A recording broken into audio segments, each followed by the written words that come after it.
혹시 제가 이번 여름에 태국 가신 분 계시더라고요, 보니까. 태국 다녀오신 분 계세요? 한번 손 좀 들어주십시오. 태국 다녀오신 분. 네, 한번 저와 같이 한번 인사 한번 할까요? 사디카. 네, 고향에 온 느낌입니다. 네.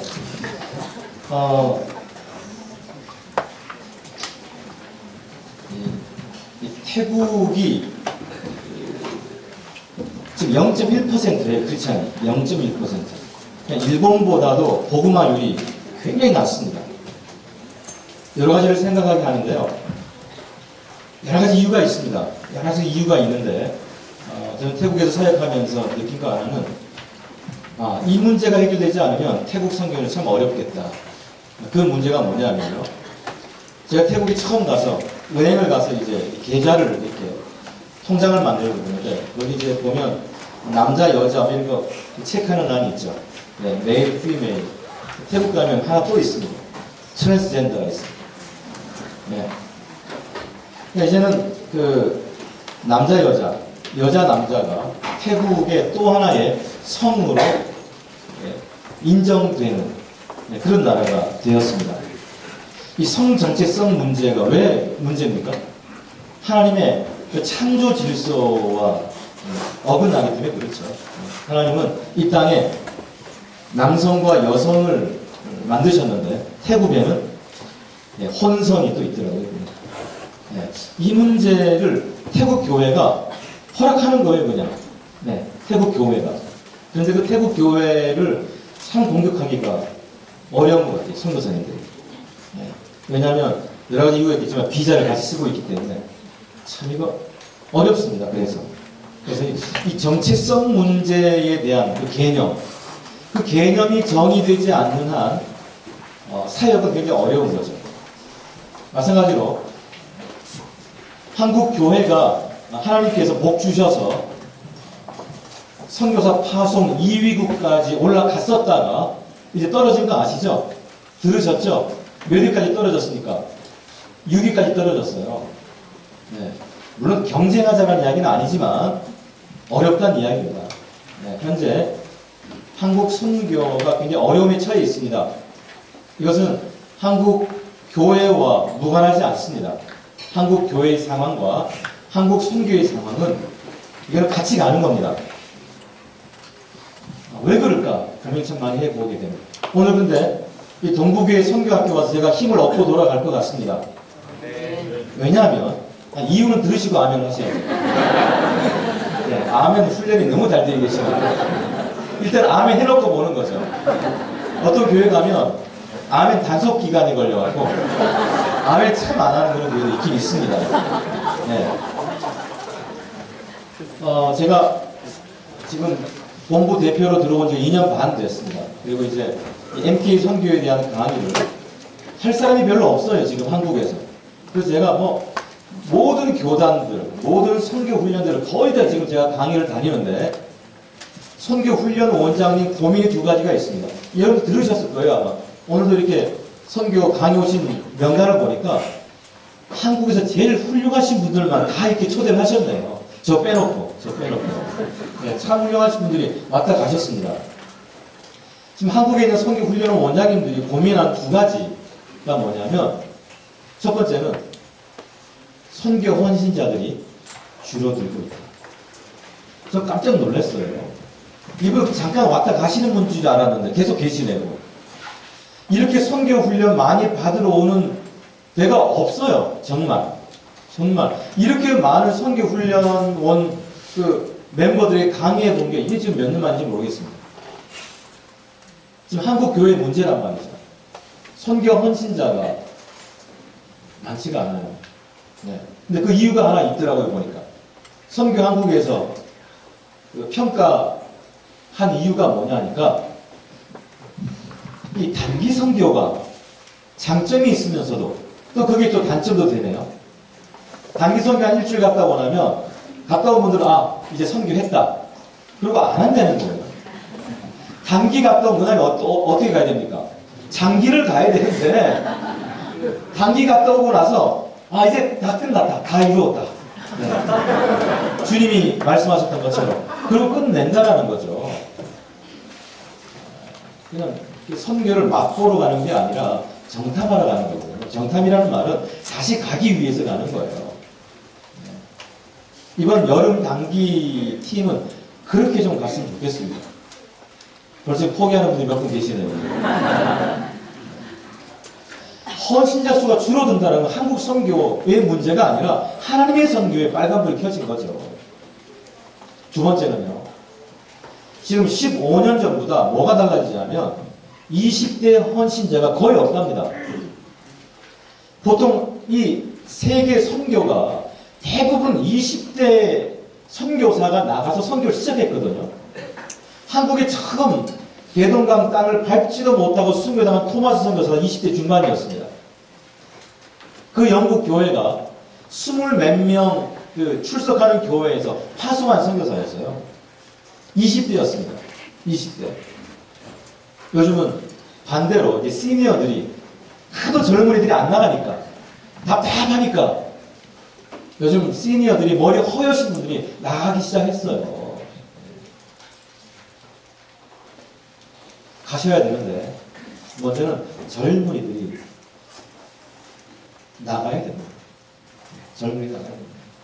시니어들은 이제 그 젊은이들을 정말 지원하고 기도하고 이런 일들을 또 감당해야 됩니다.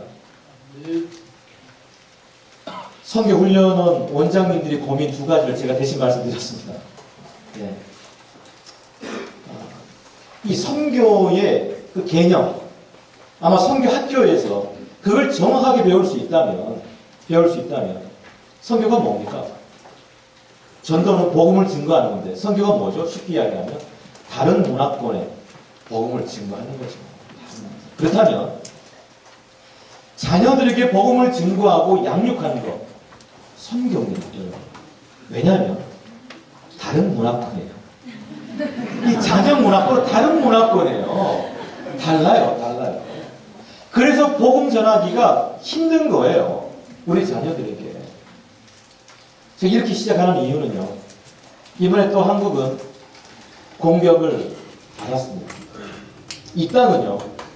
태생적으로 죄가 이 땅에 들어온 그 이후에 사단은 우리의 다음 세대를 공격합니다. 우리의 자녀들을 공격한다고요. 이 세상은 우리 그 자녀들의 공격당에 가장 적절하게 준비된 세상이란 말이죠. 이번에 공격당한 거예요.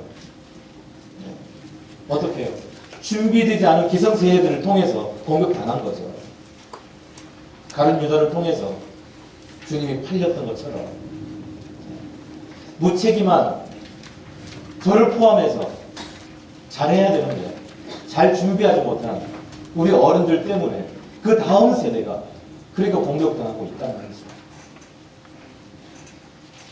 구약에서는 사단이 똑같은 방법으로 2살 미만의 아이들을 다 죽여버릴 계획을 합니다. 그때 한 어머니의 그 지혜를 통해서 한 소년이 아기가 살아남죠. 그 살아남은 아기가 나중에 자라서 이스라엘 그 백성들을 구원하는 그 일에 헌신되고 영적 리더가 됩니다. 누굽니까? 모세입니다. 실패했던 그 사단이 신약으로 넘어와서 똑같은 방법으로 2살 미만의 아이들 다 죽여버리라고 합니다. 구약의 바로 왕 때였다면 신약에 와서는 세로 왕입니까? 바로 왕 한번 했으니까 헤롯 왕 때, 그죠? 헤롯 왕 때 2살 미만의 똑같은 방법으로 다 죽여버릴 계획을 세웠지만 그때 또 그 부모의 지혜로 아슬아슬하게 살아남았던 아기가 자라서 이 인류를 구원하는 분이 되셨단 말이에요. 이게 사단이 우리의 자녀를 공격하는 기본적인 그 모델을 성경을 통해서 우리에게 보여주신 거란 말이죠. 자녀 사역은 선교입니다. 저를 포함해서 이 해외 나라에 있는 선교사를 이렇게 다른 단어로 부릅니다. 어떻게 부르냐면 대한민국 크리스찬 대표 선수. 우리나라 국가대표 축구 선수처럼 선교사님들은 대한민국 국가대표 크리스찬이에요. 그래서 해외에 나가서 주님의 이름으로 주님의 깃발을 높이 들고 복음을 증거하고 있는 거죠. 그러면은 이 대한민국 교회 지금 훈련받고 계시는 성도들을 뭐라고 부르는지 아세요? 대한민국 파송 선교사. 아멘. 우리가 멀리 가지 않아도 내가 살고 있는 곳을 선교할 수 있단 말이죠. 선교사적 삶을 살 수 있단 말이죠. 그게 가장 가까운 대상이 누굽니까? 문화권이 다른 우리 자녀들인 줄 믿으시기 바랍니다.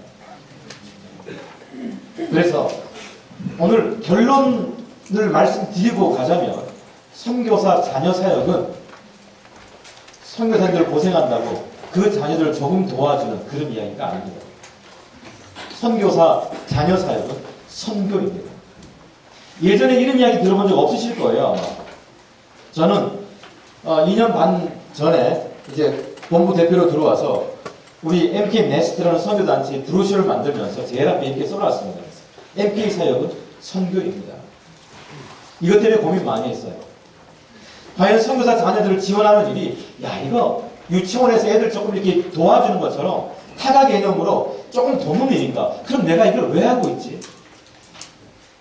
그럴 찰나에 2008년도에 두 가지 사건이 일어납니다.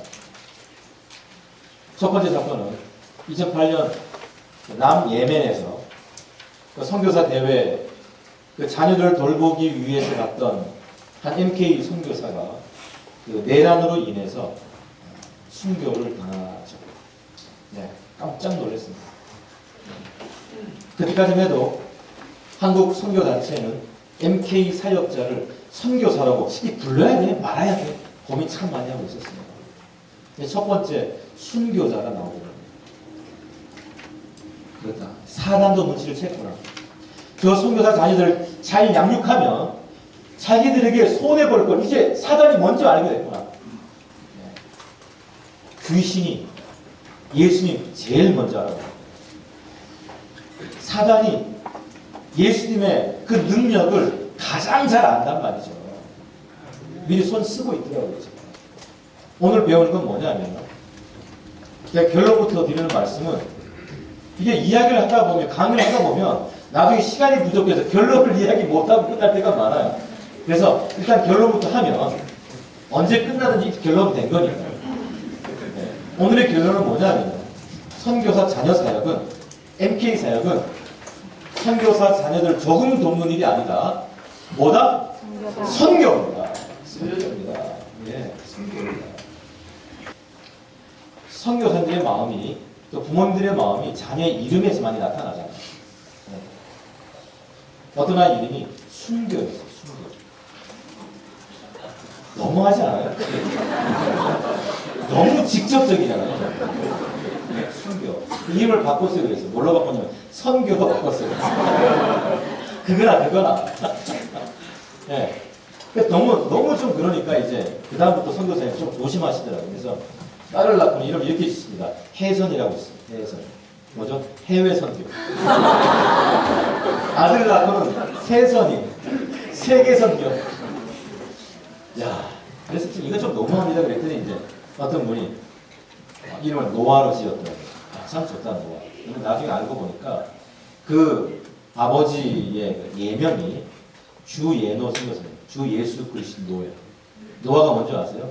그 노예의 아들. 우리 자녀들의 이름을 통해서 그 부모님의 어떤 그 소원이 담겨져 있는 것처럼 지금 있는 이름들이 다 MK들 이름입니다. MK들 이름입니다. 그런데 너무 걸어가고 사니까 MK들이 제일 싫어하는 말이 뭔지 아세요? 작은 선교사, 미래의 선교사, 준비된 선교사. 실제로 그렇다 하더라도 너무 그 이야기를 보태준 것도 없이 하니까. 네? 좀 보태줘 가면서 하면 그래도 좀 신이 나는데 보태준 것도 없이 하니까 계속 부담을 가지는 거예요. 10수년 전에요. 1세대 선교사님의 자녀들이 제가 이제 MK 사역을 한다 그러면 MK라는 약자가 미셔너리 키즈 그 MK라고 그러죠. 그러니까 키즈가 자녀니까 아이들이니까 MK 사역 한다 그러면 목사님 어린이를 참 좋아하시나 봐요.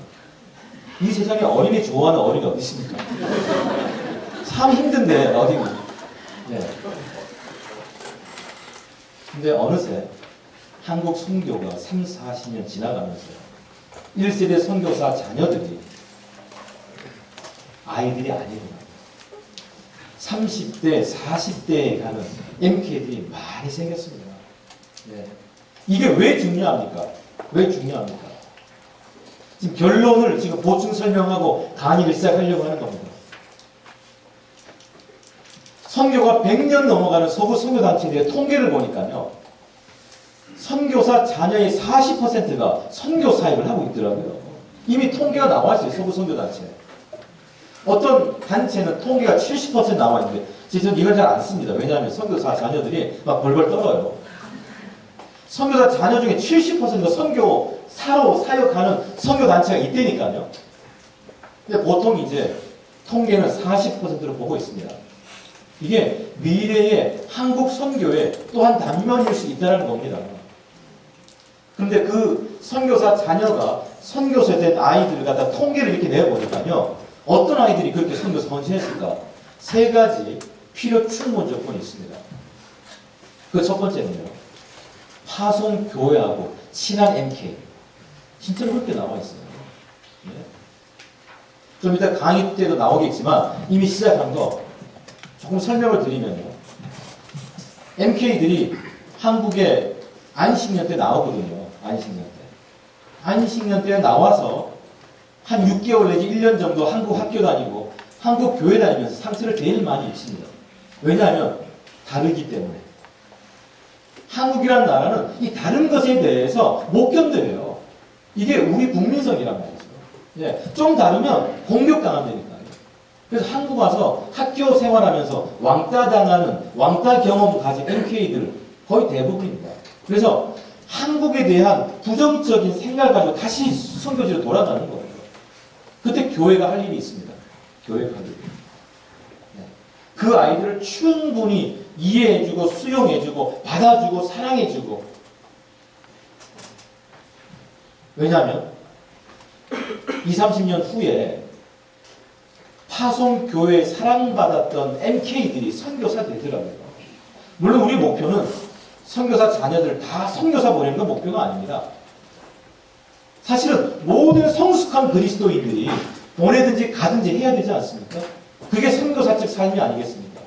선교지를 나가지 않는다 하더라도 이게 우리 성경이 우리에게 이야기하는 마태복음 28장에 나오는 그 대사명이라면 우리에게 주어진 선교사 자녀들도 그 대상이죠. 그래서 우리는 그 대상을 이렇게 부릅니다. MK 종족. 한국 선교가, 이 세계 선교가 옛날에는 그 나라 중심으로 이렇게 가다가 이제는 종족 중심으로 바뀌었거든요. 네. 성경도 그렇게 이야기하고 있고요. 왜 종족이라고 부릅니까? 문화권이 다르다니까요. 문화권이 다르기 때문에 그 문화를 충분히 이해해내지 않고서는 그 다른 문화권의 언어를 충분히 연구하지 않고서는 선교할 수가 없다니까요. 이 MK 사회 강의가 왜 필요하냐면 MK 종족을 선교해야 되는데 가장 걸림돌이 뭐 같습니까? 그 가정인 거 아세요? 가정. 왜 그러냐면 이 등잔빛이 어려운 거예요. 우리는 선교사 자녀하면 영적으로 잘 준비된 아이인 줄 알았어요. 근데 만나보니까 아니더라고요. 왜 그런 줄 아십니까? 한번 준비해놓은 영상을 좀 보시고. 역시 인도네시아에서 난 MK. 오랜만에 만나면 자연히 선교지 얘기로 흘러가고 선교사 자녀들이 통과 의례처럼 겪는 문제는 어느 곳에 있든 이방인이 된다는 것. 예, 초등학교는 계속 옮겨 다녔는데요. 제 기억에 한 5번요. 애들한테 많이 소외당하고 혼자 놀고 막 말이 안 되니까 저 혼자서 막 책상에 누워있고 좀 어려웠어요. 선교지에 MK 친구들이 거의 없는 호세에겐 은진이와의 만남이 소중하기만 하다. 겉모습만으로는 알 수 없는 MK들의 삶. 한국의 수많은 MK들은 각지에서 어떤 모습으로 살아가고 있을까? 초등학교 2학년 때 한국을 떠난 여진이는 부모님과 줄곧 떨어져 지내야만 했다. 기숙사 생활 13년. 엄마 아빠가 나를 안 사랑해서 기숙사에 보내놓고 마음 편히 삶을 살아가도록 그런 줄 알았죠. 싱가포르에선 초등학교의 학비가 비싸 9살의 나이로 유치원에 다녀야만 했다. 거기서 이제 영어를 하나도 못해가지고 무시당하면서 무시당하면서 우리 현진이가 집에 와서 한 번은 엄마에게 엄마 아이들이 나보고 실리라 그러는데 실리가 뭐야 그렇게 물었어요. 근데 그거를 듣고 엄마가 막 울고 그랬어요. 실리는 뭐 멍청하다는 그런 뜻인데 하고 싶은 말조차 마음껏 표현하지도 못했던 답답한 시절. 한국 친구들의 냉대 또한 어린 나이로선 감당하기 힘든 것이었다. 한국에 살 때 제일 어려웠던 건 안심일 때 중이 한국 학교 다니는 거. 점심시간만 되면 반 친구 숙제 다 가지고 와가지고 내가 다 해놓고 막 협박하고 동표 언니들한테 끌려가가지고 맞았다고 그러다 보니까 나가 좀 다른 좀 안 좋은 친구들 사귀어가지고 좀 삐딱하게 나가다가 다시 일본으로 돌아가고 일본에서의 기숙사 생활도 그다지 유쾌하지 않았다. 좀 심한 케이스였어요. 다 그런 게 아니고 대부분 다 좋은데 우리 부모는 이제 처음으로 하시는 일에 대해서 경험이 없으신 분이라서 신발을 이 방향으로 안 하면 신발을 가져가서 한 짝에 이제 1,000원씩 내가지고 다시 돌려받고 냉장고 물도 먹었어요. 말로 다 표현하지도 듣고서 이해하지도 못할 많은 어려움들. 이 모든 것을 혼자 감당해야 했던 은진이. 그러나 은진이에겐 쓰러지고 싶을 때마다 붙들었던 말씀이 있다. 어려운 일도 많고 이제 환경도 계속 바뀌다 보니까 이제 걱정할 것도 많고 베드로 전서 5장 7절 염려를 모두 주께 맡기라 because he cares for you. OMF 선교단체에서 열린 MK 수련회. 모처럼 MK들이 한자리에 모였다. 낯선 시선과 익숙지 않은 환경에서 벗어나 동질감을 느낄 수 있는 자리. 선교지의 외롭고 고된 생활로 아이들은 일찍 어른이 된다. 부모님들이 사역지에서 바쁘시니까 이제 둘이서의 형제간의 반딩이 되게 센 것 같아요. 한국인으로 태어났지만 다른 나라, 다른 문화 속에서 정체성을 찾지 못하는 많은 아이들. 이들을 위해선 세계를 품을 줄 아는 한국인으로 그리고 무엇보다 전국 시민의 정체성을 찾도록 도와야 할 것이다. 한국 생활에 자신 없어하는 MK들. I haven't been in Korea for a long time, and when I went back, I felt like there was such a culture shock. There was so much difference, and just I didn't understand the way that how some Koreans acted because I wasn't raised that way. 저는 한국 사람인데 한국을 좋아하고 싶은데 그게 잘 안 되고 그냥 일본만 좋고 한국을 어떻게 좋아해야 되는지 잘 모르겠어요. 한국보다 선교지가 더 고향 같은 MK들. 지금도 수많은 MK들이 다른 나라 문화권 속에 살고 있다. 안식년 때만 오게 되는 한국이 그들에게는 낯설며 한국어도 어렵기만 하다. 수련회 저녁. 모두 무언가 진지하게 쓰고 있다. 평소 쉽게 꺼내지 못했던 마음속 이야기들. 자신이 누구인지 몰라 방황했다던 한 소년의 고백. 생긴 것도 항상 잘생겼는데 그러니까 일본 가서도 외국인이라고 불리고 미국 가면 또 머리가 까마니까 외국인 불리고 한국 왔는데도 한국 사람이라고 안 불리고 도대체 내가 어느 사람인지. 모든 MK들이 같은 상황 속에 있는 것은 아닙니다만 저게 나오는 저 두 MK의 상황들과 유사한 경험들을 한국 MK들은 하고 있습니다. 몇 가지 질문을 좀 드리면요. 남자아이가 초등학교를 몇 번 전학했다고요? 5번. 예. 혹시 학교 선생님 계십니까? 혹시? 죄송하지만. 혹시 선생님 안 계신가요? 선생님이세요. 혹시 학생이, 자녀가 초등학교를 5번 전학하면 어떤 일이 발생할 수 있을까요?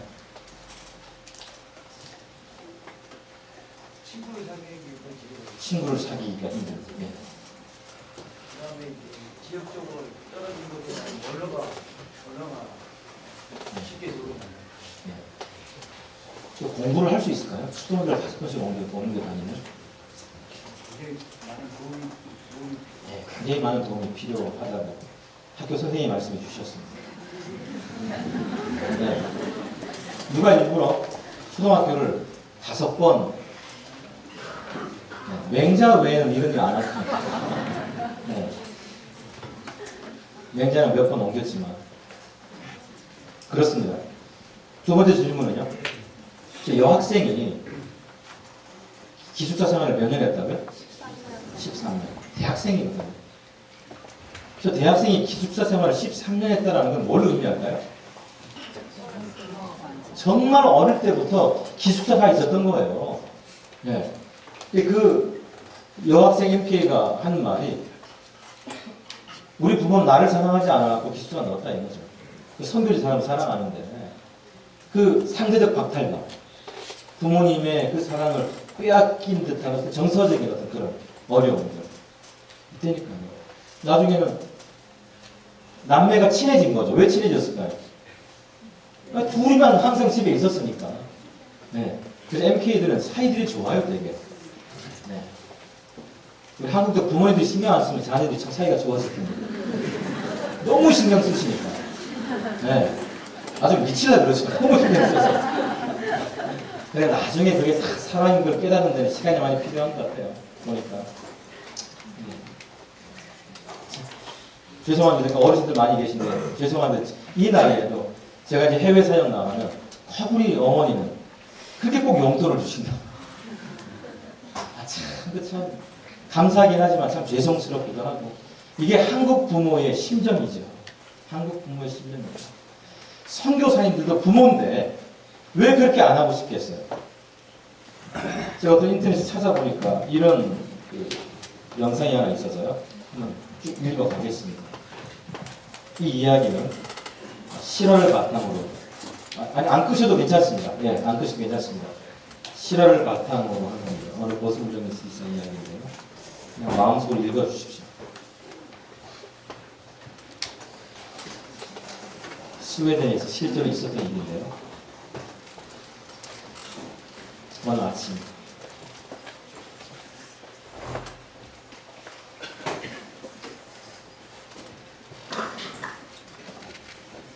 버스 출근길이었습니다.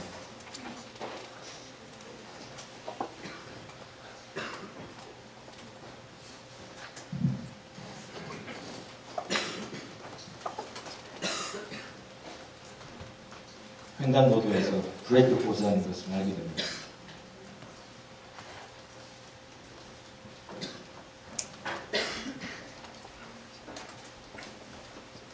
횡단보도에는 유치원생이 지나가고 있었고요.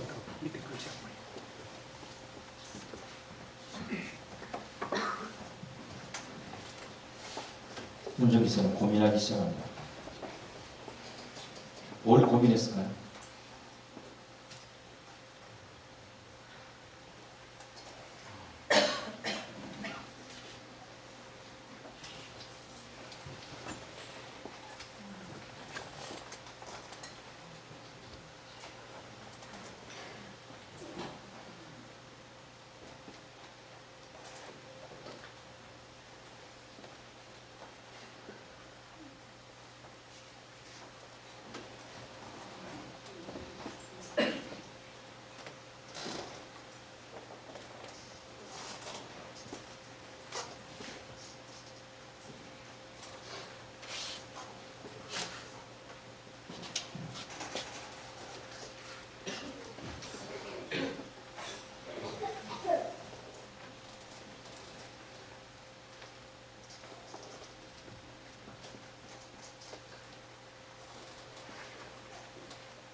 선교사님들 앞에서 이 영상을 보여드리면요, 눈물을 흘리지 않는 사람 항상 없습니다.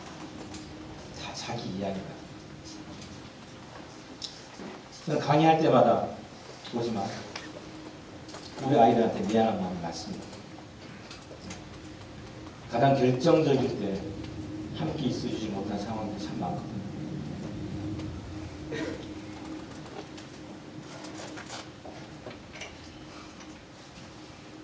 오늘 한 선교단체에서 선교사님 모인 자리에 제가 부모 선교사에 대한 강의를 하면서 이 영상을 보여드렸는데, 강의가 끝난 다음에 제일 뒤쪽에서 머리가 허여신 시니어 선교사님, 선교 한 30년 넘게 하신 선교사님 앞으로 뚜벅뚜벅 걸어 나오시더니 이렇게 말씀하셨습니다. 초창기 한국 선교가 선교지를 나갈 때 여행 자유화 시절도 아니었고 해외 나가는 것 자체가 참 어려웠습니다. 이 비자 문제가 해결되지 않은 상황에서 어떤 나라에 선교사로 나가는 건 굉장히 어려운 일이었습니다.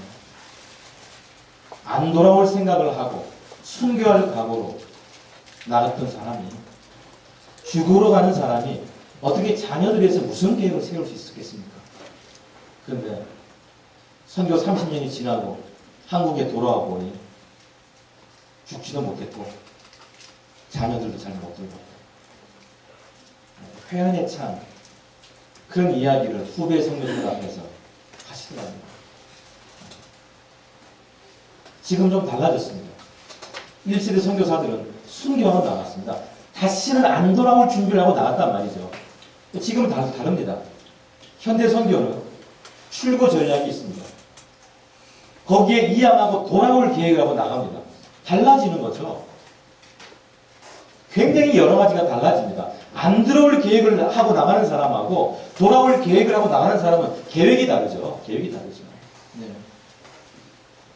그래서 이제 근래 몇 년 들어서 한국 선교단체에 MK 강의라는 과목이 생긴 거예요. 옛날에는 이런 거 없었습니다. 돌아와야 되는데, 자녀들도 돌아와야 되는데 준비를 해야죠. 준비를 어떻게 할 수 있습니까? 준비를. 돌아올 준비를 해야죠. 우리 아들, 우리 막내도 저희하고 같이 태국 나갔다가 검정고시 보고 태국에서 대학 지난 3월 7일 졸업했습니다. 네. 이제 한국에 옵니다. 왜 옵니까? 군대 가려고 옵니다. 이 땅에 20년씩 선교지에 있었어도 대한민국의 청년들은 군대를 가야 됩니다. 그래서 10수년 전에는 아이들이 한국에 와서 저한테 그런 얘기 많이 했어요. 목사님, 조국이 날 위해서 해준 게 하나도 없는 것 같은데, 아무리 생각해봐도 나는 왜 군대 가야 돼? 물론 가야죠. 갔다 보니까 한국 사람 됐더라고요.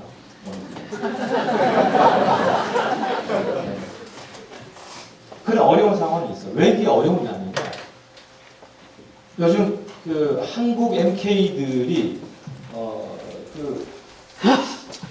저 신랑감 1위인 거 아세요? 요즘? 요즘 한국 MK 신랑감 1위입니다. 왜냐하면 참 죄송스럽지만 시부모님이 해외에 계세요. 되게 멀리 계세요. 막 아프리카에도 계시고. 우스갯소리인데 참 짠한 이야기예요, 사실은. 네. 그런데 한국에 와서 이 한국 문화를 적응하는 게 굉장히 어렵단 말이죠. 굉장히 어렵습니다. 네. 그 이야기도 조금 이따 하도록 하겠습니다. 실제로 이제 MK 사역이 왜 이제 이렇게 한국 선교단체가 시작을 하냐면, 그 전까지는 MK 사역을 왜 해야 되는지 몰랐습니다. 좀 전에 말씀드렸던 것처럼 그 회의를 하려고 모였는데, 그 선교사 총회가 있거든요. 또 선교사 대회가 있거든요. 회의하려고 모였는데 애들 때문에 회의가 안 되는 거예요. 애들 봐줘요. 그래서 한국교회, 화성교회에 전화를 하죠. 이메일을 하죠. 제발 좀 몇 분만 오셔갖고 우리 애들 좀 봐주세요. 왜? 회의하려고. 한국의 MK 사역은 타가 개념으로 시작됩니다. 회의하려고. 정말 회의가 오죠. 정말 회의가 옵니다. 네. 이게 교육 개념으로 바뀐 지가 얼마 되지 않았습니다. 네. 그 이야기는 뭐냐면 MK들이 갖고 있는 그 잠재력, 그 잠재력을 한국 선교단체가 보기 시작했다는 겁니다. 그걸 개발시키기 위해서 이제는 각종 MK를 위한 교육들이 있습니다. 최찬영, 이게 최찬영 선교사님은 장로교가 하나였을 때 처음으로 파송받은 선교사님입니다. 1955년도에 선교사 파송을 받으셨고 37년 동안 태국, 필리핀, 홍콩, 중국 등 여러 나라에서 사역을 하셨습니다. 지금도 살아 계십니다. 자, 이분한테 선교사로서 가장 어려웠던 일이 무엇이냐고 묻는 사람들에게 주저없이 선교사 자녀 교육이라고 말했답니다. 내 자녀를 낳아 기르면서 얼마나 자녀 교육에 준비되지 않았던가를 경험하셨던 겁니다. 선교사 자녀 교육이 얼마나 중요한 선교 사역인지 후원하는 교회도 알지 못했답니다. 자, 아직은 이 문제에 대해 완벽한 해법이 발견되지 않았다는 겁니다. 자, 이 이야기는 이 박지범 선교사님은 베트남 MP였습니다. 지금은 브라질 선교사십니다.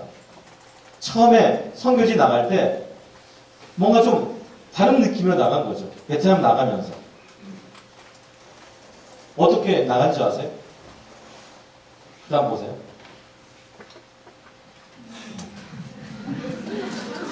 이때만 해도 손님들이 와야 겨우 그 바나나 한 조각 먹을 수 있을까 말까 했던 그런 시절이었어요.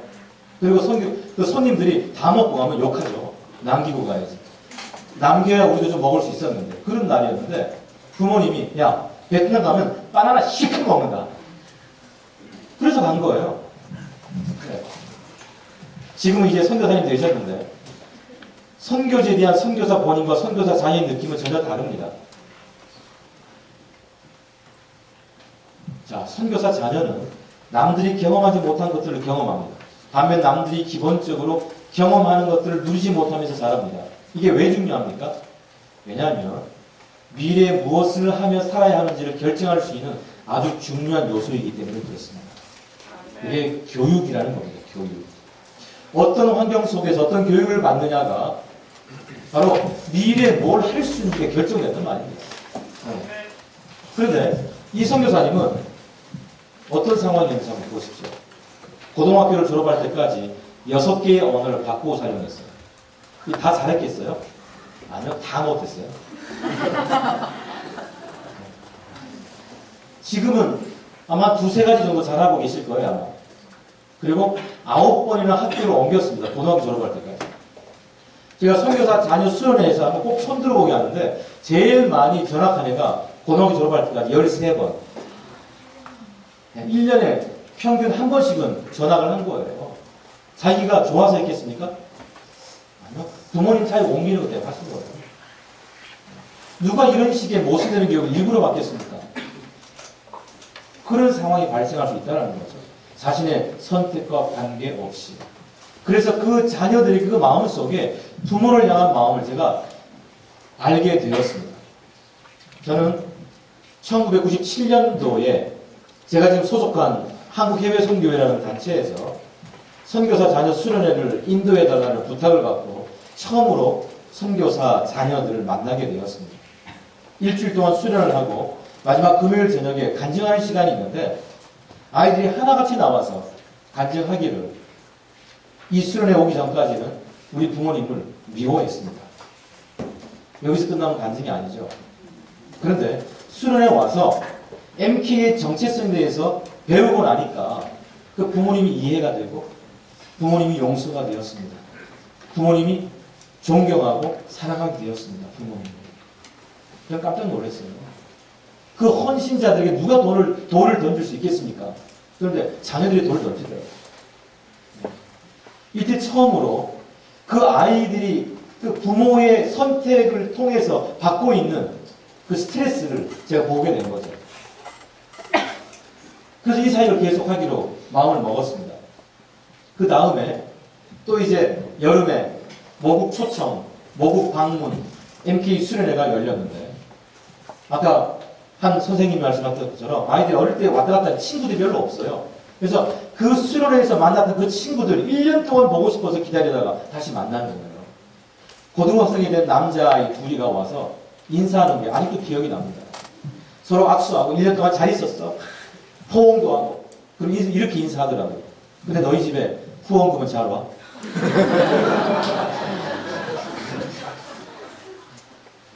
공동의 관심사입니다. 공동 운명체예요. 그거 갖고 먹고 사는 거예요. 그거 갖고 용돈도 받고요. 얼마나 그 기도 리스트를 만들어 놓고 기도했겠어요. 저도 선교지에 있어봤지만 참 한국 교회가 참 열심히 후원하는 거, 기도하는 거 충분히 저는 압니다. 그럼에도 불구하고 그 기간에 후원금이 도착하지 않으면 어떤 일이 발생할까요? 미치죠, 진짜. 이게 전화해볼 수도 없고 막 참 전전긍긍하죠. 뭐 몇 분 굶으면 되죠. 뭐. 근데 더운 나라는 괜찮아요. 저희가 살았던 곳에도 우리 집 주변에 바나나 나무가 쭉 있어요. 근데 따먹으면 돼요. 그런 데도 있긴 있어요. 그런 상황이었기 때문에 98년도에 MK 남자의 2명이 그 인사말이 아직도 기억이 났더라고요. 그렇게 아이들이 자랐습니다. 그렇게 커가고 있더라고요. 그래서 한국에 이제 MK 대학생들이 많이 생겼는데요. 처음에 와서 아이들이 전공하는 걸 제가 한번 통계를 내봤어요. 그러니까 첫 번째 그룹은 경제 경영 전공합니다. 너 왜 그거 전공해? 답 아시겠죠? 내가 부모님 후원하겠습니다. 내가 돈 벌어서 우리 부모님 후원하겠습니다. 두 번째 전공은 뭐냐면 국제어문. 국제어문. 그래서 러시아의 손에는 러시아 기가 막히게 잘합니다. 태국의 손에는 태국 기가 막히게 잘하고요. 자기가 살던 나라의 손에는 그 나라말 잘하는 거예요. 그래서 잘하는 쪽에 학과를 선택하더라고요. 그리고 또 형편이 좀 괜찮아서 국제학교를 다니는 애는 또 영어도 또 참 잘해요. 네. 그래서 이제 그렇게 국제적인 그런 감각들을 가지고 지금도 MK들 중에는 UN이라든가 외교부에서 일하는 친구들이 꽤 많이 있습니다. 혹은 또 다른 그 나라의 그 선교지에 또 그 대사관에서 일하는 친구들 좀 있고요. 그래서 지역 연구, MK들이 지역 연구가 좀 필요하더라고요. 그래야 동남아 사는 MK들 좀 다르고요. 그래서 저희가 한국에 들어온 MK들을 좀 지원하기 위해서 이 적응하기 너무 힘들어해서 MK 호스텔 자격을 하고 있습니다. 대학교 1, 2학년 아이들하고 같이 살고 있어요. 20명하고 저희가 위층 아래층으로 살고 있는데요. 애들이 그 불평을 해요. 어떤 불평하냐면 목사님 방 좀 바꿔주세요. 왜 그러냐 그랬더니 러시아에서 오냐고 필리핀에서 오냐고 같이 룸메이트인데 너무 힘든 거예요. 온도도 안 맞고 뭐 어쨌든 너무 힘들어하는 거예요. 네. 한국 사람인데도 그렇게 서로가 문화가 너무 다른 거예요. 재미있는 게 참 많습니다. 정말 MK들하고 살다 보면 네. 차라리 그 진짜 상황이 나오는 게 쌤이 훨씬 나아요. 정말 잘해요. 네. 그렇게 보면 되는 거예요. 외국인 그 뭐라 그러나 그 외국인 근로자? 네. 사실은 얼굴만 한국 사람이지 20년씩 10수년씩 선교지에 살다 오면요 외국인 근로자하고 똑같아요. 그래서 MK 사역이 필요합니다. 그래서 MK 사역이 뭐냐?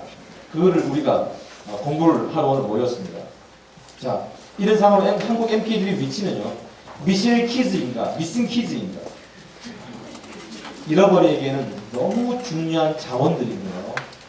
사실은 1970년대부터 해외에서 살다 한국에 들어온 그 대상들을 대학 교수들은 연구하기 시작했습니다. 한국에서는요, 실제로 주재원 자녀들이라든가 이 아이들이 한국에 들어왔을 때 한국에 얼마나 유용한 인물이 될 것인가 이미 연구를 했어요. 이미 이 교육계 쪽으로 연구를 했는데 선교단체에서는 그걸 몰랐던 거죠. 근데 알고 보니까 잃어버리기에는 너무나 선교학적으로도 중요한 자녀들인 거예요. 부모 선교사님들 그 사역의 긴장 속에서 선교 사역이냐 자녀 교육이냐 이것이 문제로 고민 많이 합니다. 잘못하면 우리 그 자녀들 잘 돌보지 못하면 어떤 현상이 일어날까요? 부정적인 현상이 대도시 집중 사회다. 대도시에 다 모이는 거예요. 교육 때문에, 자녀 교육 때문에. 오지로 안 가려고 그러죠. 자녀 교육 때문에. 이건 심각한 문제입니다. 만약 이렇게 된다면 선교사 자녀들 지원하는 일은 단지 선교사 자녀들 조금 돕는 일이 아니더라고요. 이 선교의 그 생태계가 굉장히 위험해질 수 있다는 거예요.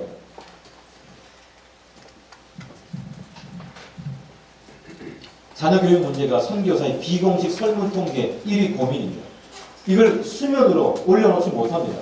사실은 고민이면서. 한국 선교 정책에서 소외되어 있습니다. 부모님이 알아서 하라는 거죠. 이 이야기는요, 우리 한국 선교단체, 파송단체가 한 200개 정도 되는데, 200개 정도 단체 중에 MK 간사, 선교사 자녀를 돕는 스텝이 있는 선교단체가 20개가 안 됩니다. 이게 우리 한국 MK 사역의 현 주소입니다. 네, 별로 관심이 없는 거죠. 잘 몰라요, 그런 거. 얼마나 중요한 일인지에 대해서. 한국교회 후원에서 소외되어 있습니다. 후원 정책, 선교사를 지원하는 교회는 많이 있지만 선교사 자녀들 지원하는 교회는 별로 없습니다. 결국 선교사 자녀들의 자녀 학비 지원은 되게 가족과 친구들이 많이 하더라고요. 설문을 통해서. 그래서 저희도 MK 대학생들 양육을 하면서 참 이 장학금이 참 고민 많이 됩니다. 사실은 그러니까 부모님 그 빠듯한 사역비에서 참 할 수 없으니 애들이 여름에 열심히 아르바이트하고 참 이렇게 그냥 눈물겹게 열심히 하고 있어요. 한국에서도. 그래도 이제 영어권에서 온 애들은 그래도 영어 학원 강사를 많이 하는데 또 그렇지 않은 곳에서 온 아이들은 참 어렵더라고요. 저희 자녀들도 저희 어머님이 참 많이 지원해 주셨고 그래서 이 선교 세미나 할 때 제가 꼭 그런 이야기 합니다. 꼭 그 친척들하고 좀 친해놓고 가요. 결국은 이 자녀 학비 때문에 이메일 써야 되는데 이게 잘 안 친하면 좀 그렇잖아요. 이렇게 그냥 이게 뭐 웃을 일은 아닌데 심각한 문제인데 네. 어떻습니까? 동무교회 그 우리 파송 성도님들 계시죠? 그 자녀들 만나보셨습니까 혹시? 사실 한국 교회가 화성 선교사님들 그 자녀들만 조금 신경 써도 굉장히 MK 사역이 이렇게 부흥할 것 같아요. 네. 한국 교회가 6만 교회인데 한국 선교사 자녀들의 인원은 한 2만 명 정도 됩니다. 네. 한국 선교사들 이게 이제 그 기관마다 통계가 조금씩 다릅니다. 예, 통계가 조금씩 달라요. 그래도 선교사들이 한 2만 3천 명, MK들이 선교사 단위 한 2만 명 그렇게 지금 보고 있습니다. 자, 그다음 MK 사역이란 뭡니까? 같이 한번 읽어보겠습니다. MK 사역이란 우리 선교사 세 가지 소외 속에서 MK들이 일하는 문제들과 개발해야 할 그 잠재력에 대해 어떻게 돕고 섬길 것이냐를 연구하고 그 대답에 대한 일련의 실천적 행동. 중요한 거는 공부하는 것보다 더 중요한 건 실천하는 거죠. 이번에 이 선교 학교 하시고 나서 뭔가 하셔야 돼요. 선교사적 삶을 사셔야 된다는 말이죠. 혹시 오늘 MK 강의를 통해서 그 자녀 문제에 대해 고민 이렇게 좀 마음에 도전이 되시면 교회에서 그 일을 하십시오. 네, 우리 지도 목사님과 함께 교회 우리 파송 선교사님들 자녀들을 어떻게 우리가 좀 격려하고 지원할 수 있을까? 그런 모임이 좀 하나 생기면 참 좋겠습니다. 실천적 행동이 뭡니까? 예수님이 말씀하시죠. 누가 우리의 진정한 이웃이냐? 누굽니까? 사마리아 사람이었습니다. 사실 성경에는 선한 사마리아인이라는 말이 없습니다. 성경에는 어떤 사마리아 이렇게 나와 있는 거예요. 후대에 그 사람이 너무 훌륭하니까 그분을 선한 사마리아 이렇게 네이밍을 한 거예요. 그렇게 불러주는 거죠. 근데 그렇게 하고 끝난 게 아니죠. 정말 중요한 건 뭐냐면 선한 사마리아인이 정말 우리의 선한 이웃이냐? 그렇다면 너희도 가서 그렇게 하라. 이게 주제였거든요. 이게 주제입니다. 저는 MK들이 불쌍하기 때문에 MK를 도웁시다. 그 이야기로 온 거 아닙니다. MK들을 조금만 잘 지원한다면 한국 선교만이 아니라 하나님의 선교가 달라질 것이다. 근데 이 일을 어디서부터 시작해야 될 것인가? 우리 집에서부터 하자. 네. 내 자녀들에게 이 일을 시작하는 것이 선교다. 우리 그 한국에 정말 지성인 중에 지성인이죠. 이어령 교수님. 그 따님이 돌아가시기 전에 책 한 권 쓰고 가셨잖아요. 이민아 목사님, 여자 목사님이셨죠. 땅끝이라는 책을 쓰고 갔습니다. 그분이 말했던 땅끝은 어디였냐면 자기 가정이었습니다. 왜냐하면 아버지가 너무 활동이 너무 유명하고 집에를 안 들어오시는 거예요. 그렇게 유명한 아버지를 모시고 살았던 그 여 목사님이 성경에 말했던 땅끝은 자기 가정입니다. 그런 얘기입니다. 저는 선교사, 자녀 선교사입니다. 그렇지만 저는 두 아들을 키우고 있는 아빠이기도 합니다. 저는 최선을 다하고 있습니다. 한국 크리스찬들이 정말 대한민국 파송 선교사가 맞다면 자녀들에게 최선을 다해야 됩니다. 교회가 그 일을 담당해야 됩니다. 지금 한국의 가정이 어떻게 지금 깨지고 있습니까? 심각할 정도입니다. 교회에서 시작해야 될 겁니다. 우리 가정에서 시작해야 될 겁니다. 바로 MK 사역은 선교사 자녀들을 조금 돕는 일이 아니라 바로 선교라는 사실을 다시 한번 말씀드리고 싶습니다. 그다음 MK 그들은 도대체 정체가 뭐냐? 이 이야기를 짧게 드리겠습니다. 이 친구들은 노란 나라에서 태어났습니다. 노란 나라에서 노란 나라 말을 하고 노란 나라 친구를 사귀고 노란 나라 음식을 먹고 살았습니다. 잘 살다가 갑자기 아버지가 벼락 같은 소리를 합니다. 파란 나라로 가자. 노란 나라에서 잘 먹고 잘 살고 있는데 파란 나라로 가자. 자기의 선택이 아니었지만 어쩔 수 없이 부모의 손이 끌려서 파란 나라로 가서 파란 나라 말을 하고 파란 나라 음식을 먹고 파란 나라 친구를 사귀고 있습니다. 노란 나라가 너무너무 보고 싶습니다. 그렇게 보고 싶어 하다가 다시 올 수 있는 기회가 되었습니다. 언제입니까? 안식년. 노란 나라로 돌아옵니다. 노란 나라 말을 하고 노란 나라 친구를 또 만나고 노란 나라 음식을 먹었는데 마음이 편하지가 않습니다. 뭔가 옛날하고 좀 달라졌습니다. 뭐가 달라졌을까요? 많이 달라졌습니다. 한 가지 예를 들어볼까요? 실제로 있었던 이야기입니다. 오랜만에 온 MK가 지하철 타려고 이렇게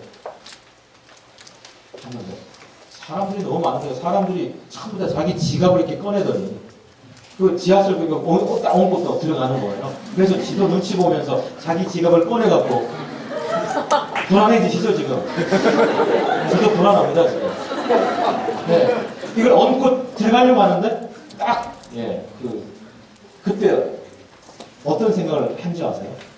아, 조국이 나를 거절하고 거절감을 느꼈던 거예요. 네, 우리는 웃긴 이야기로 들을 수 있는데 그 아이들은 조국으로부터 거절당하는 느낌을 받았다는 거예요.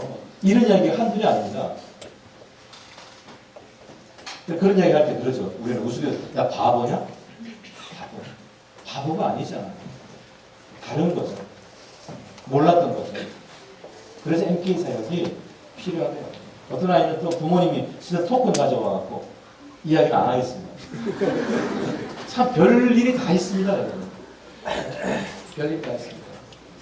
아이들이 들어와서 제일 무서워한 데가 어딘지 아세요? 속셈하고. 속셈하고. 제일 무슨 속셈이지? 초창기에 MK가 들어와서 그 영어 학원에 아르바이트 하다가 그 계약하고 인물 잘 몰라갖고 저 그거 많이 따라가졌어요. 어떤 아이가 또 이명박 정부 때 이제 영어 네이티브 선생님들 많이 이렇게 하고 그랬을 때 MK들이 학교에 가서 일을 많이 했는데요. 인천에 이제 학교가 생겨갖고 인천인 줄 알고 갔는데 어디 백령도에 얘는 인천인 줄 알고 갔는데 백령도에 영어 선생님으로 간 거예요. 네. 그래서 파도가 심하면 주말에 교회도 못 오고 계속 거기 같이 있고 그냥 모르니까 너무 모르는 거예요. 한국에 대해서. 그래서 한국을 가르치는 것이 MK 사역입니다. 네? 그냥 MK 사역하니까 굉장히 뭐 거창한 거 이런 것만 있는 것 같지만 그렇지 않더라고요. 그걸 한번 연구해 보자. 또 노란 나라 왔는데도 불편한 거예요. 아니 빨리 차라리 파란 나라 가자. 다시 파란 나라로 돌아왔지만 파란 나라 말 잘합니다. 파란 나라 음식 잘 먹고요. 파란 나라 친구들 있어요. 그런데 여전히 외국인이죠. 저도 6개월 만에 한 번씩, 3개월에 한 번씩 비자 여행 갔다 와요. 네. 그 웍 비자를 못 받으면 비자 여행을 꼭 해야 돼요. 그래서 미얀마도 한번 갔다 오고, 라오스도 한번 갔다 오고. 외국인이죠. 순례자죠. 나그네입니다. 아무리 그 나라 말을 잘해도. 패스트푸드 컨트리가 자기 조국이잖아요. 왔다 갔다 해. 정신없죠.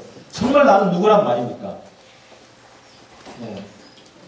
이 MK들의 정체성이 지금 나타납니다. 나는 도대체 노란 나라 사람입니까? 파란 나라 사람입니까?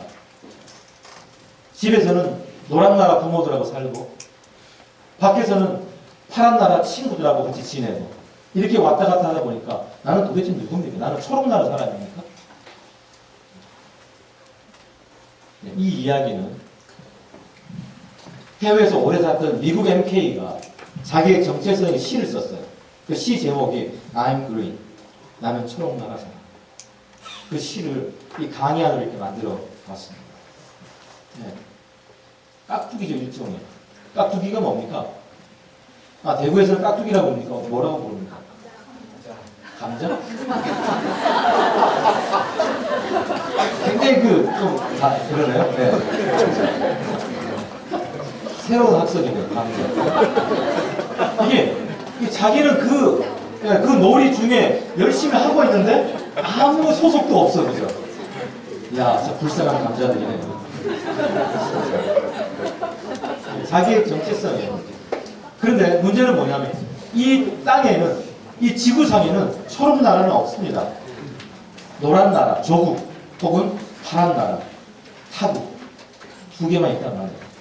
MK 사역이 뭐냐면 이 초록 나라 사람을, 아니 초록 나라 사람이 되어버린 이 자녀들을 노란 나라 혹은 파란 나라에서 뿌리를 내리고 건강하게 살 수 있도록 도와주는 것이 MK 사역이라는 거예요. 자, 이렇게 초록나라 사람의 정체성은 이렇습니다. 한번 따라해 볼까요? TCK. 네. Third Class Kid라고 제3의 문화 I라고 말합니다. 이 제3의 I, 문화 I라는 말은 제1 문화권은 부모 문화입니다. 제2 문화권은 선교지 문화입니다. 네. 이렇게 왔다 갔다 하다 보니까 제3의 문화권을 가진, 정체성을 가진 자녀가 된 거죠. 한번 그 개념을 정의를 한번 같이 읽어보겠습니다. 시작.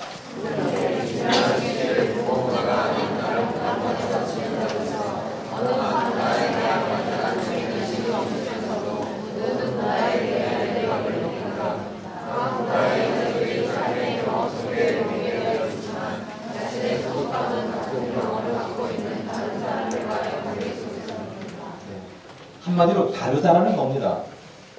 얼굴은 한국 사람인데 속은 한국 사람이 아니에요. 그래서 이해가 필요합니다. 적응할 때까지.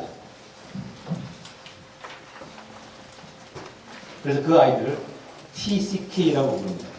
대개 이제 무슬림 쪽이나 공산권 같은 데서는 MK라고 말하지 않습니다. 왜냐하면 직접적으로 선교사라는 말이 들어가기 때문에 Third Class Kid. 그 성경에는 TCK들이 많습니다.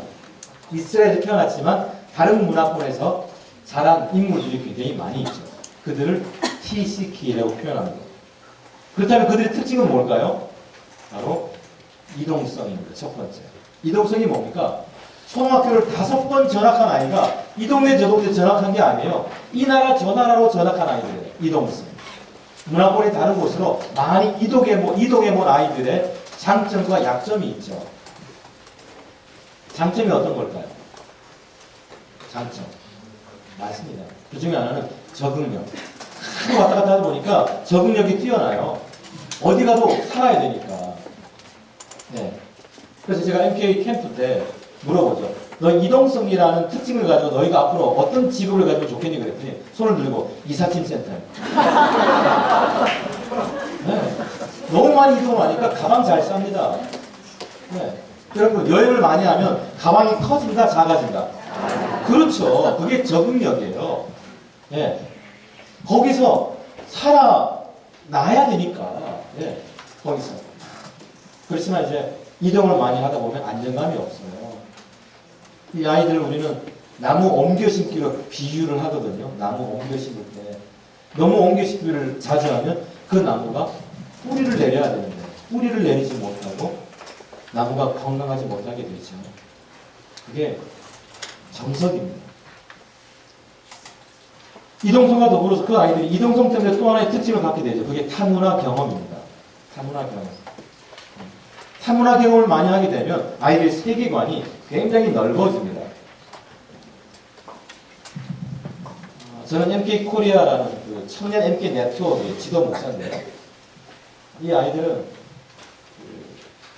이 세계의 도처에 친구들이 있고 자기가 살아온, 자기가 갔다 온 그 나라들이 많기 때문에 뉴스를 봐도 우리하고 조금 다르게 봐요.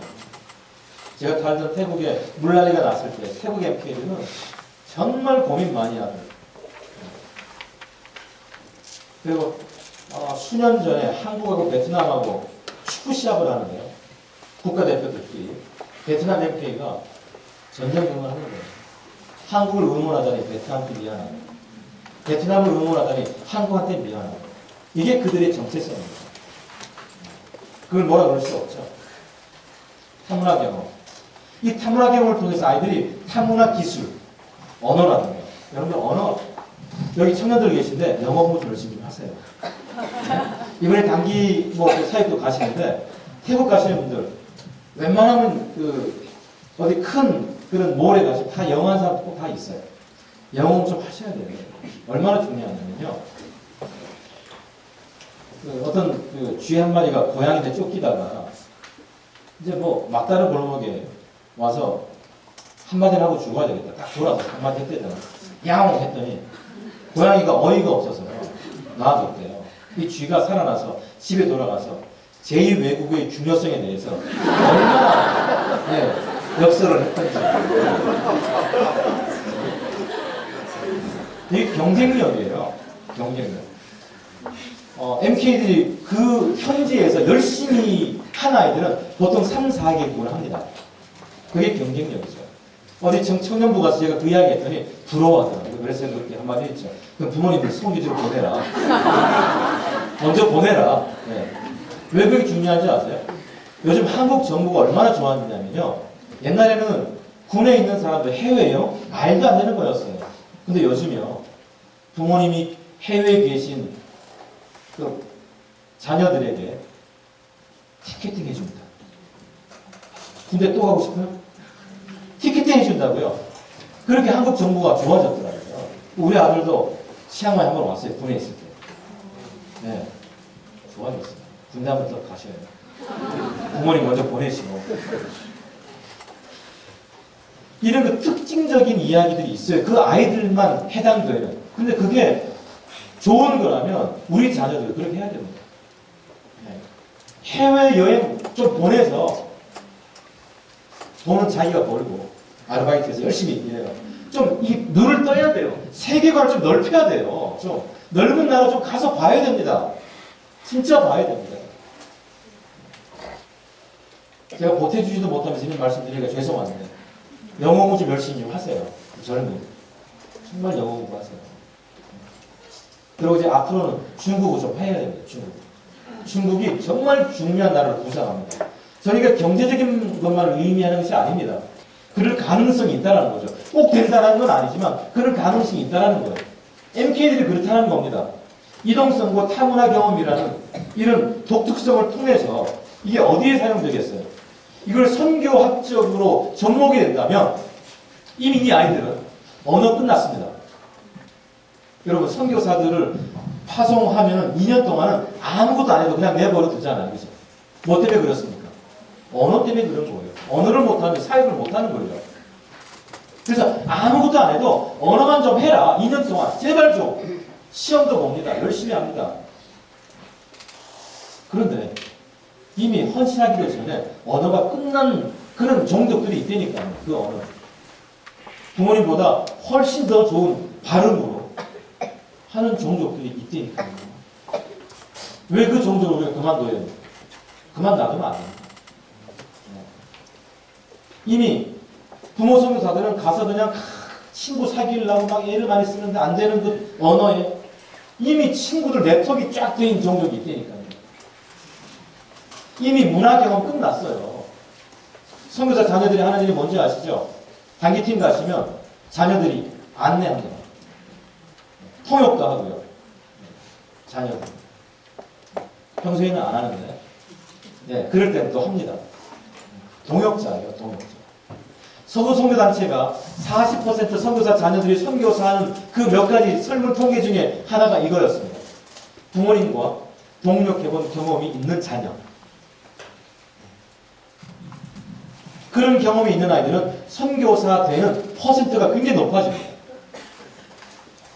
바로 저런 MPA 생활의 특징이 선교학적으로 굉장히 중요한 위치를 차지하고 있다는 겁니다.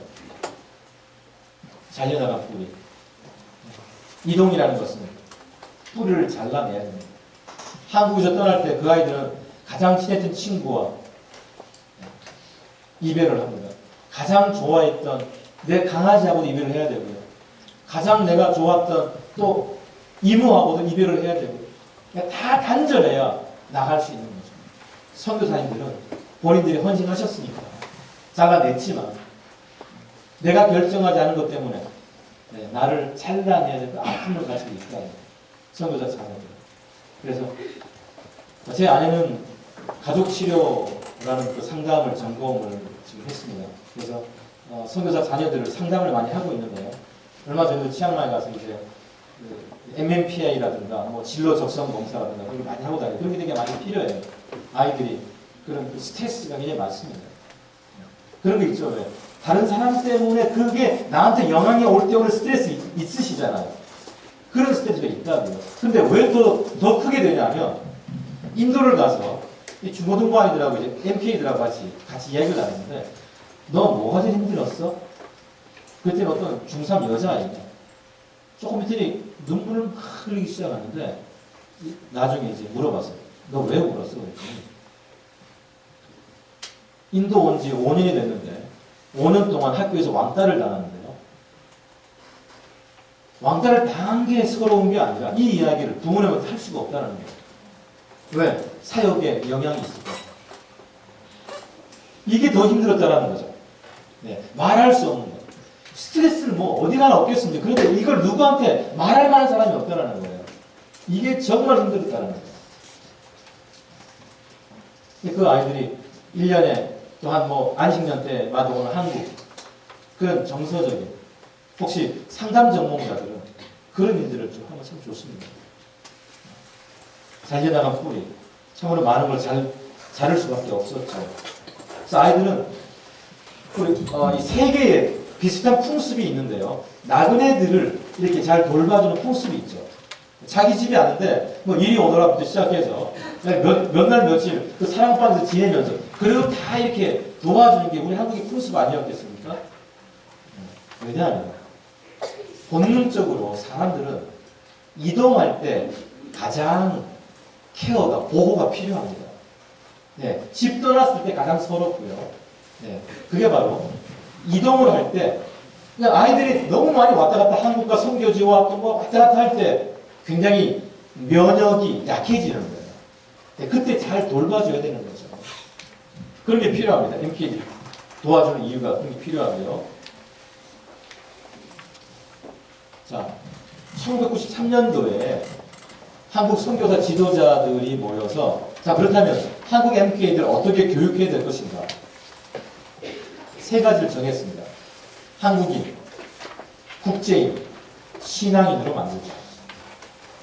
여기서 말하는 한국인은 100% 한국 사람과 똑같은 사람을 의미하는 것이 아닙니다. 한국인의 뿌리의식을 가진 아이들로 만들자. 그런데 한국인의 뿌리의식을 만들려니까 한국말과 한국 역사가 굉장히 중요합니다. 그런데 아이들은 선교지에서 현지 학교 혹은 국제학교를 다니면서 한국 역사를 못 배워요. 그래서 한국에 아이들이 캠프에 오면 저희들은 한국 여행을 하는데 언젠가 진주에 가서 촉성루에 갔어요. 그래서 너희가 농계를 아느냐? 농계가 누구라고 생각하느냐? 그래서 어떤 애가 쏟았어요. 혹시 좀 놀아본 개인가요? 실제로 있었던 이야기입니다. 네, 한국 역사를 모르니까요. 대한민국의 모든 그 남성들에게 누구를 정형합니까? 그러면요. 옛날에는 전부 다 세종대왕 아니면 이순신이었어요. 네, 요즘은 누군지 잘 모르겠어요. 요즘 누굽니까? 그리고 아무 말도 없었다. 여성들은 신사입니다. 꼭 안 빼놓죠. 역사관이 있기 때문에 그런 거거든요. 그런데 MK에서는 10수년 동안 한국 역사를 못 배웠어요. 한국 인물들이 누군지 모른다고요. 그럼 MK 사역이 뭡니까? 그 아이들에게 역사와 한국어를 가르치는 게 MK 사역이라는 거죠. 바로 MK 교육의 목표 중에 한국인을 만든 100% 한국 사람을 만들자가 아닙니다. 한국인의 뿌리 의식을 가진 그런 아이를 만들어가는 거죠. 국제인으로 키우자. 이미 제2외국어, 제3외국어를 능통하게 하는 그 아이들을 외교부에서 써야 되는 거죠. 국제적으로. 한국 대학에 똑똑한 사람들이 대학생 데려가서 한마디도 못하고 오는 이거 뭡니까? 언어가 안 되니까 그런 거예요. 실력이 없어 그런 게 아니거든요. 영어 공부 좀 열심히 하세요. 다음에 또 묻겠습니다. 진짜 영어 공부 열심히 하세요. 그리고 또 하나를 더 하시라고요. 이게 경쟁력입니다. 요즘은요, 한국에 해외 안 나가고도 영어 잘하는 사람 많아요. 네. 그런데 그 지역 언어를 잘하는 사람 많지 않더라고요. 한국의 외교가 약한 이유는 그 지역 전문가가 없어서 그렇답니다. 지역에서 원하지 않았지만 오래 살았던 그 자녀들이 그런 어떤 국제적인 그 감각들을 좀 키워줄 수 있다면 좋지 않을까. 하지만 더 중요한 건 신앙이죠. 신앙이. 이제는 부모의 하나님이 아니라 자신의 하나님. 우리 자녀들도 마찬가지입니다. 네. 부모의 하나님이 아니라 자신의 하나님이죠. 영적 필요들을 많이 공부받지 못하더라고요. 왜 그런가 하고 물어봤더니 선교지에는 담당 교역자가 없습니다. 유치부 교역자가 없고요. 청소년부 교역자가 없고요. 대학부 담당 목사님이 없어요. 선교지에는. 한국은 얼마나 축복받았는 텐데요. 안 해서 그렇지. 얼마나 열심히 지도해주는 목회자들이 계십니다. 그거 못 받고 오다가 한국에 왔는데요. 선교지에서 신앙생활하는 패턴과 한국의 이렇게 잘 짜여진 패턴 속에 이 갈등이 더 생겨요. 사실. 그래서 처음에는 와서 한국교회 적응 잘 하지 못하더라고요. 네. 요즘은 1입을 담당하고 있습니다. 그 CGN TV에 굉장히 많은 부분을 MK들이 통번역을 하고 있고요. 또 요즘 이제 영어 예배 그런 담당자들 많이 있고요. 또 요즘은 또 이 외국인 근로자들 많이 들어와서 또 그 자녀들이 그 일들도 많이 지원하고 있고요. 이런 MK 교육 목표들이 이렇고요. 이제 정리를 해야 될 것 같습니다. MK 국내외 지원 사역들이 여러 가지가 있는데요. 이제 학교를 중심으로 하는 그 교육 사역, 학교를 지원하는 거죠. 우리 교사들은 또 1, 2년 정도 단기 교사로, 교사 선교사로 나갈 수가 있고요. 또 교사 자격증이 없어도 예체능 지원할 수 있고요. 또 통신교사로 또 지원할 수 있고요. 한국에 들어온 MK들이 그 학습 부족 부분들을 좀 지원해 줄 수 있고요. 또 한국에 와 있는 그 대학생 MK들이 그 호스텔, 기숙사 사역 이런 것들도 함께 동역할 수 있고요. 그 다음에 이제 단체마다 MK 캠프 여름에 캠프합니다. 캠프는 두 가지 종류인데요. 국내에 사는 캠프와 또 선교에서 사는 캠프가 있습니다. 여러 선교단체들에서 선교사 대회할 때마다 또 소속한 그런 또 선교단체가 있으면 총회라든가 선교사 대회 때마다 자녀들을 위해서 이 캠프 사역을 통해 갖고 그 아이들의 어떤 한국인으로서 또 신앙인으로서의 그 자질들을 도와줄 그런 일들을 할 수가 있습니다. 죄송한 말씀이지만 저기 동신교회라는 곳에서 제가 매년 우리 MK 캠프를 굉장히 많이 지원을 해주고 계셔서 계속 지금 저희들이 도움 많이 받고 있는데요. 대구에서는 혹시 그 파송 선교사님들 자녀들이 올 수 있는 기회가 있다면 그 자녀를 위해서 계획을 하는 지금 감리교회에서 저희 컨설팅을 하고 있는데 이번에 처음으로 감리교단에서 오지에 있는 선교사 자녀들 15명을 풀 서포트해서 그 비행기값까지 다 해갖고 한국에 와서 2주 동안 프로그램 하는 걸 제가 목요일 날 가서 이제 컨설팅을 해줘야 되는데요. 그런 일들이 이제 교단마다 선교단체마다 일어나고 있습니다. 그 기회가 된다면 그런 일도 참 할 수 있고요. 또 상담 전공하시는 분들 요즘 많이 계시더라고요. 상담 사역 되게 중요하고요. 또 혹시 개인적으로 하기 어렵다면 혹시 이렇게 관계가 있는 선교단체들과 함께 MK 사역에 대해서 제가 혹시 하나 제안한다면 되게 여름에 단기팀들 많이 가시는데 그 단기팀 중에 청년팀들이 혹시 MK들을 위해서 MK 캠프를 열어주고 또 부족한 학습 이런 것들도 좀 할 수 있다면 그 현지의 그 커리큘럼하고 너무 다르기 때문에 그 아이들이 나중에 한국으로 대학을 오는 아이들이 참 많이 있거든요. 네. 그리고 정말 기도해 주십시오.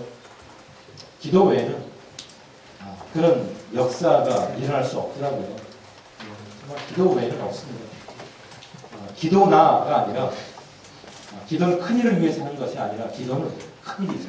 기도 자체가 큰 사역이죠. 그래서 이 동구교회가 여러 가지로 지금 선교지를 위해서 이렇게 계획하고 지원할 일이 참 많을 텐데 그때마다 그 지역의 선교사 자녀들을 위해서 기도해 주시면 감사하겠습니다. 그 외에 이제 국내에서 할 수 있는 일들은 아시는 선교사님들 자녀들 편지 써주고 생일 선물, 또 학습지, 연령별 TV 프로그램, 또 이 빈둥이 사역은 뭐냐면요. 이제 한국에 들어와 있는 MK들이 기숙사에 있는 아이들이 방학 때부터 나와야 돼요. 근데 갈 데가 없단 말이죠. 그때 이제 그 자녀들 시집 장가가고 방 하나씩 비었잖아요. 거기다가 괜히 딴 것만 막 쌓여 있는데 그 방을 빈 둥지 사역이라고 말합니다. 방학 기간 동안 한두 달 정도 머물러 있다 갈 수 있는 그런 사역. 혹시 뭐 그런 마음이 계시다면 또 함께 의논할 수 있을 것 같고요. 혹시 선생님들 중에는 또 그런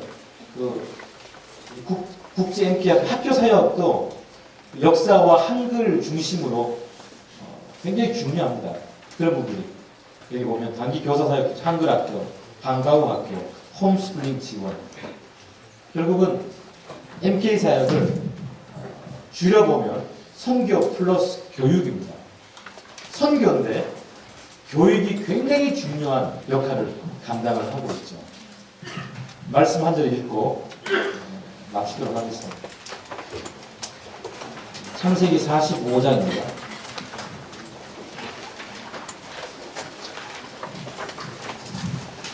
선교사 자녀 캠프 때 제가 고등부 MK들에게 질문을 했습니다.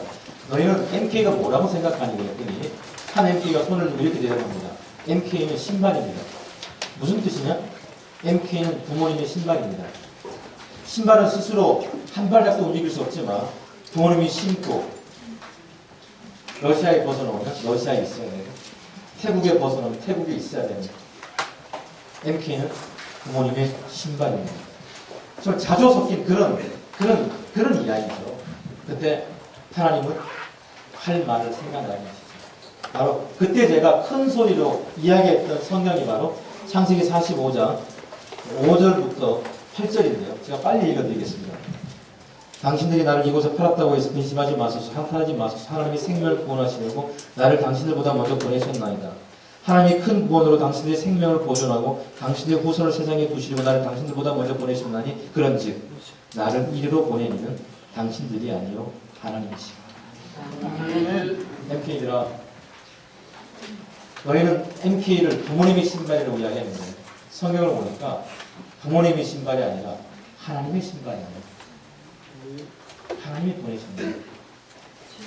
이걸 깨닫게 되면요, 요셉이 그랬던 것처럼 형들이 자기를 팔아먹어서 그 형들 만날 때까지 이를 바득바득 갈고 있었을 텐데 마음 편하게 잠하고 못 잤을 텐데 나중에 그 형들을 만났을 때 이렇게 고백을 했네요.